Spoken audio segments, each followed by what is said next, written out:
sa pagpasok po ng PHPX, ang unang bank-backed stablecoin or first bank-backed stablecoin na nakapeg or nakadikit po sa value ng Philippine peso. Isa pong panibagong yugto ang binubuksan sa larangan ng digital finance dito sa Pilipinas dahil dito. Ang PHPX ay ginawa po ng Just Finance. Katuwang ang mga nangungunang bangko tulad po ng Union Bank, RCBC, Cantillan Bank at Rural Bank of Ginubatan. Layunin nitong gawing mas mabilis, mas mura at mas accessible ang financial transactions, lalo na po sa mga Pinoy dito at sa abroad.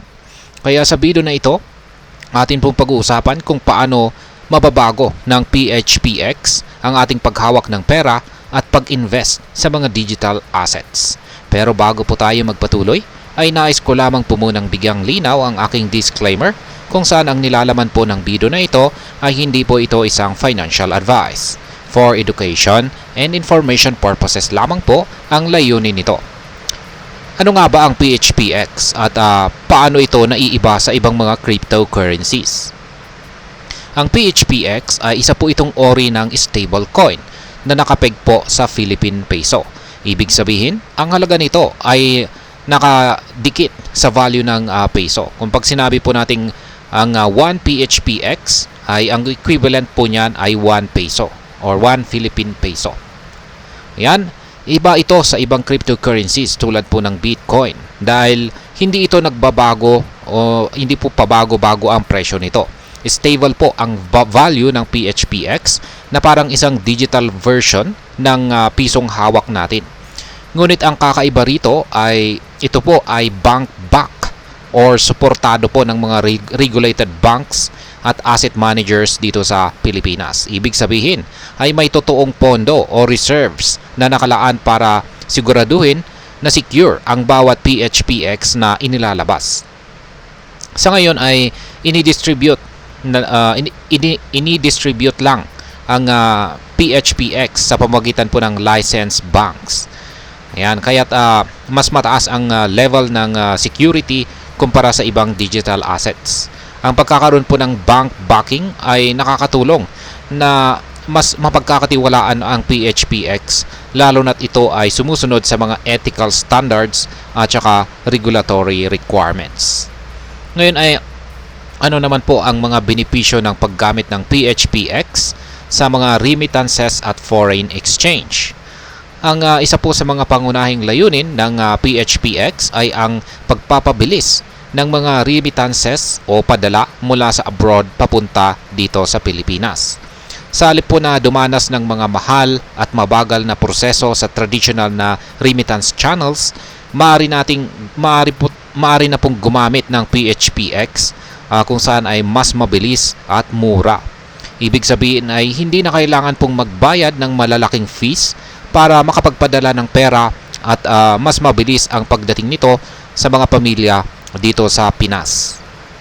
Bukod dito, may isang dedicated na multi-currency exchange kung saan maaring i-convert ang PHPX sa ibang stablecoins tulad po ng USDC at EURC. Sa ganitong paraan ay mas madali ang pag-convert ng pera sa ibang currencies para sa mga Pinoy na may kliyente o negosyo sa ibang bansa. Ngayon ay ano po ang epekto ng PHPX sa investments at financial inclusion sa bansa? Maliban po sa remittances, malaking bagay din ang PHPX sa larangan ng investments. Dahil ito ay naglalaman ng tokenized assets, mas madali nang makapag-invest ang mga Pilipino sa mga real-world assets tulad ng bonds at exchange-traded funds or ETF na nasa PHP, USD at EUR or Euro. Nangangahulugan ito na hindi na kailangang mag-invest sa napakalaking halaga dahil tinotokenize or tokenize na ang mga assets at maaring bumili ng bahagi nito sa mga abot kayang halaga. Yan, sa ganitong sistema ay mas maraming Pilipino ang magkakaroon ng access sa financial markets kung saan ay dati-rati ay para lamang sa mga mayayaman o malalaking investors. Ayon nga kay Ginoong David Enderias, ayan po siya, CEO po siya ng Just Finance. Ang PHPX ay nagbibigay sa mga Pilipino ng oportunidad na maka-access ng mga high yield financial tool na ligtas at may mataas na potensyal para sa pag-unlad ng kanilang ipon at investments. Ngayon ay paano naman po makikinabang ang mga Pinoy sa blockchain technology ng PHPX? Ang PHPX ay gumagamit po ng blockchain technology na nagbibigay po ng transparency at security sa bawat transaction. Ang blockchain ay isang uri po ng technology na decentralized. Ibig sabihin, ito ay kontrolado ng ito po ay hindi kontrolado ng isang sentral na otoridad. At may mga public ledger na nagre-record ng lahat ng transactions para masiguro ang integridad ng mga datos. Dahil dito ay maiiwasan ang mga anomalya o pandaraya dahil bawat PHPX na transaction ay documented at accessible sa public ledger.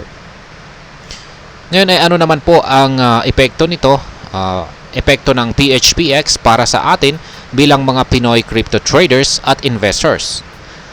Yan. Para sa atin, ang PHPX ay maaring maging mas ligtas na paraan upang maprotektahan ang ating mga investments sa pamamagitan po ng stablecoin na may halaga at suporta sa pisong Pilipino or Philippine peso. Dahil hindi ito nagbabago ang presyo tulad ng ibang hindi po nagbabago ang presyo nito na di po tulad ng ibang crypto. Mas madali po itong gamitin bilang medium of exchange o asset sa panahon ng market volatility.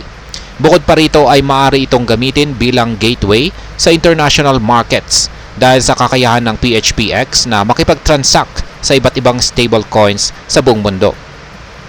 Sa pamamagitan po ng PHPX, mabibigyan ang mga Pinoy ng mas ligtas, mas mabilis at mas transparent na paraan sa paggawa ng financial transactions mula sa pagpapadala ng remittance hanggang sa pagpapalago ng kanilang investment.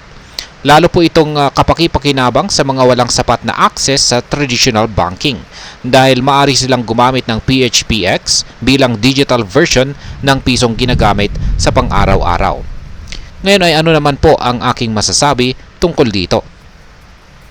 Ang PHPX ay isang malaking hakbang tungo sa digital transformation ng financial sector dito sa Pilipinas.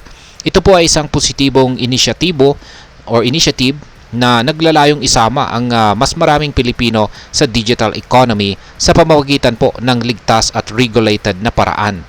Sa harap ng mabilis na pag-unlad ng fintech sa bansa, ang pagkakaroon po ng bank-backed stablecoin na PHPX ay magbibigay ng mas maraming oportunidad para sa mga Pilipino sa larangan ng investments, savings at financial inclusion. Ito po ay isang patunay na ang Pilipinas ay nakahandang makipagsabayan sa global advancements sa digital finance at blockchain technology. Ang PHPX ay maaring magbukas ng pintuan sa mas maraming Pinoy para maka-access sa digital economy at magkaroon ng mas madali at mas murang paraan para pangasiwaan ang kanilang pera. At ayan, hanggang dito na lamang po tayo sa video na ito mga ka-crypto. Sana po ay inyong nagustuhan ang aking paliwanag sa video na ito. Kung inyo po itong nagustuhan, pakiclick lamang po ang like button nito. Marami pong salamat sa panonood, ingat po tayo lagi at God bless po sa ating lahat.